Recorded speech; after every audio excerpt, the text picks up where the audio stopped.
Good morning, everyone, and welcome back. It is lovely to see you all this morning, having just come off the gate. It is Monday, the 19th of April. We've just come back from having about 2.5 weeks off for the Easter break. So I hope you all enjoyed spending time with your families. Hope you managed to get outside, even though we had some slightly crazy weather. I think we had snow and sun and rain, a bit of everything, really. But it has been really lovely to welcome everybody back into Forest this morning. As you can see, it is my assembly and there's lots to cram in today. So I'm just going to share my screen. Here we go.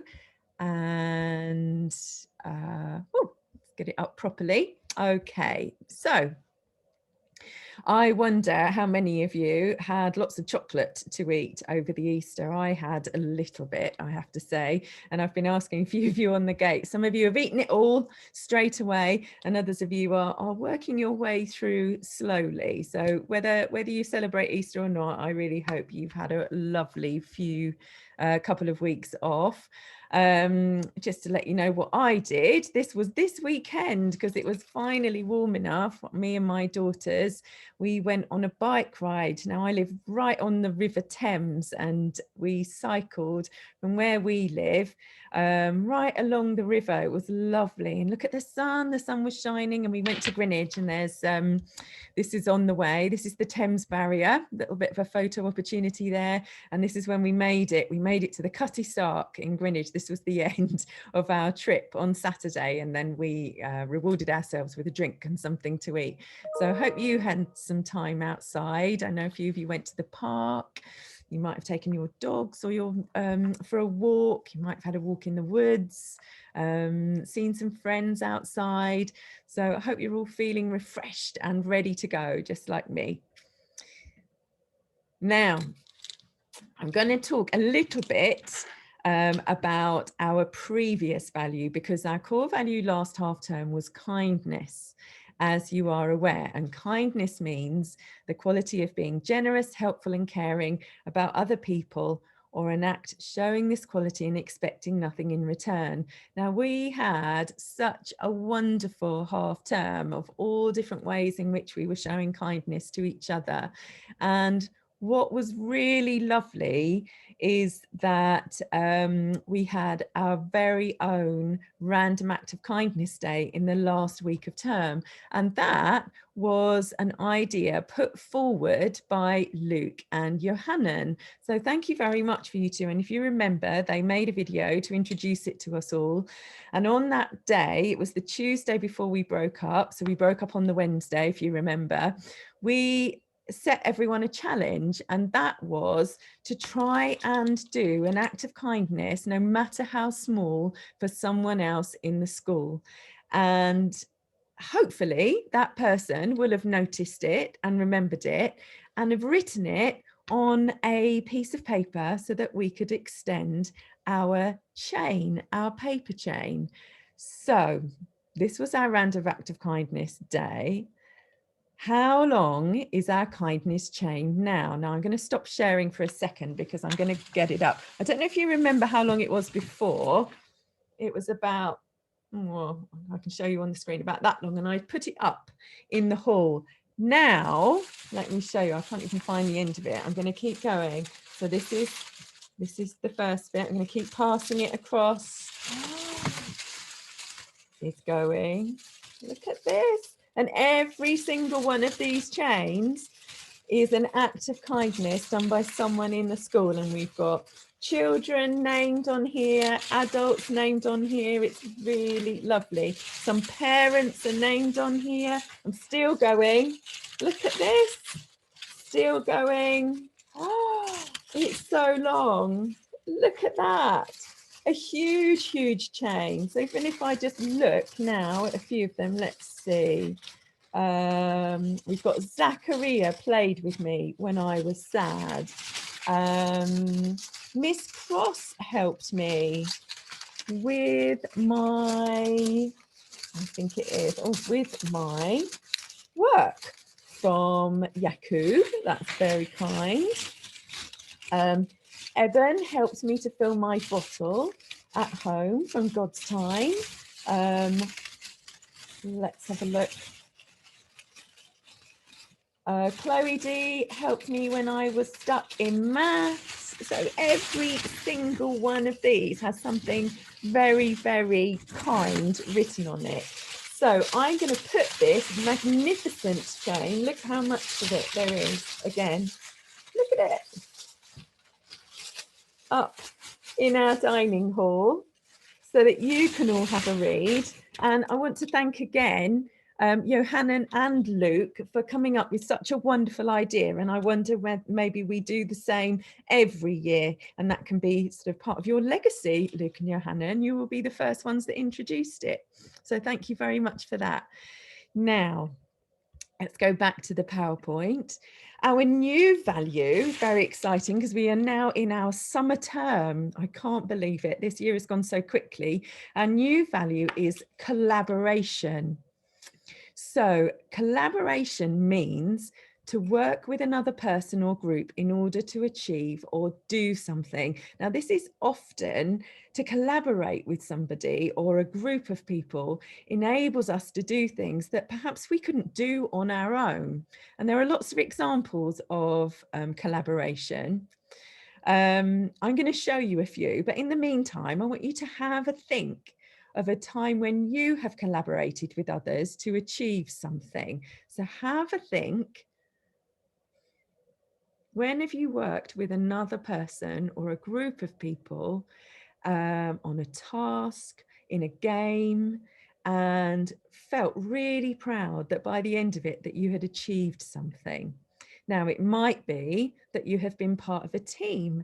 You might have been part of a football team or a netball team or a basketball team or a rounders team, and working together. You can't play a game of football on your own, can you? None of us can. We need other people around us to make it more fun. So by collaborating with each other, we can have really good fun playing sport. You might have worked together to create something artistic. So it's a photograph of a few year fives in an art lesson, working out the colours together of how they were completing their colour wheels. This was a few weeks ago. This is the beautiful sculpture that year sixes collaborated together to create for our Museum of Hope. So sometimes one person couldn't have done this on their own. So there was a lot of input from a number of children to create something as magnificent as this. So lots of examples of collaboration every day at Forest to celebrate. I would like to show you this very, very short video now of some other examples of where collaboration has helped the characters involved. So here we go.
Well, I hope you enjoyed those. So they're examples. I'm just going to shuffle on. Whoop.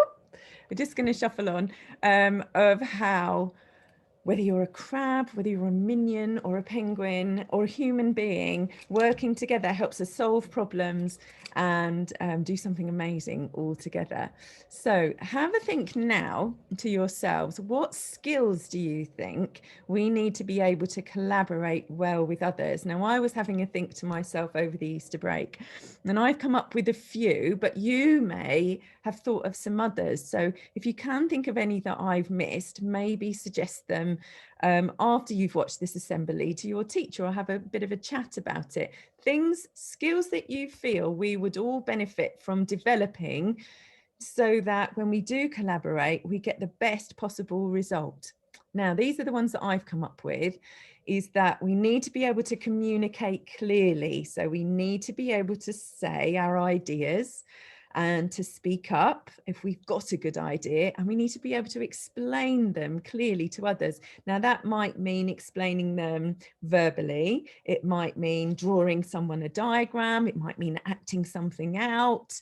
So all different forms of communication are really important, and we need to ensure that we are really clear when we are speaking as part of a group.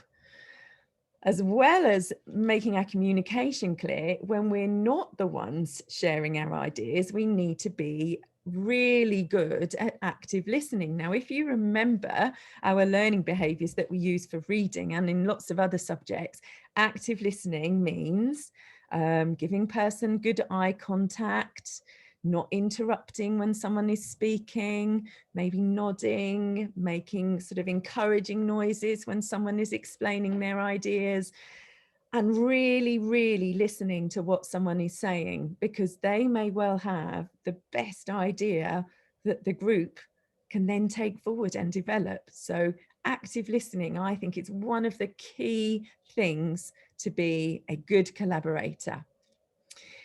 Taking responsibility for mistakes as well as successes. So if you are working as a group and something that you are doing isn't going quite right, maybe saying, oh, actually, I know I suggested this, but I think perhaps we should try a different way of doing it. I don't think this is working. So taking responsibility, don't carry on regardless. Don't kind of say, no, it was my idea, we're going to do it anyway. No matter that the other person might have a better idea. And it reminded me of Spider-Man's saying, I think it wasn't his saying, was it? It was his uncle said to him, with great power comes great responsibility. So if we're working really well with each other, we need to be able to take responsibility for our successes as well as our mistakes, because then we can learn from both of them. Another very, very important skill is to ensure that we all respect the ideas and opinions of others, even if you may not agree with them. So it's all down to that active listening again. So we listen to everybody's ideas. We give that person respect. We don't interrupt them. We don't say, no, you're wrong, that's not right, and talk over people. In order to give respect, then others hopefully will follow your example, and you will get respect from them too when it comes to your turn to speak and to offer ideas and to lead the group maybe. So just a few ideas from me. If you can think of any other skills that would be helpful to be a good collaborator, because we have 6 weeks to think about how to develop our collaboration skills, please have a chat about them and let me know if you see me around saying, oh, Mrs Oldfield, I think you need to be also this to be really good at collaboration. And maybe if you're working with a partner today or working with a small group, you might pick up on other things. Why is this group going really, really well? What is it that everyone is doing that is making this work really well? And it might not be in class, it might be on the playground. You might think of a really good game that a group of you are playing on the playground today. When you finish, when playtime finishes, think about, what was it that made it work so well? How did everyone get involved? How did everybody have such a good playtime? So it's really important that we or learn from this, and share your ideas so that we can all learn from it as well. So just to finish up, I want to leave you with this thought. This was an African proverb. I need to find out more precisely where it came from, but I thought it's a really, really good one for our latest value. And it says, if you want to go fast, go alone. But if you want to go far, go together. So have a little think about that. What do you think that means? If you want to go fast, go alone. But if you want to go far, go together. So maybe have a chat about that with your partner or your class following this assembly.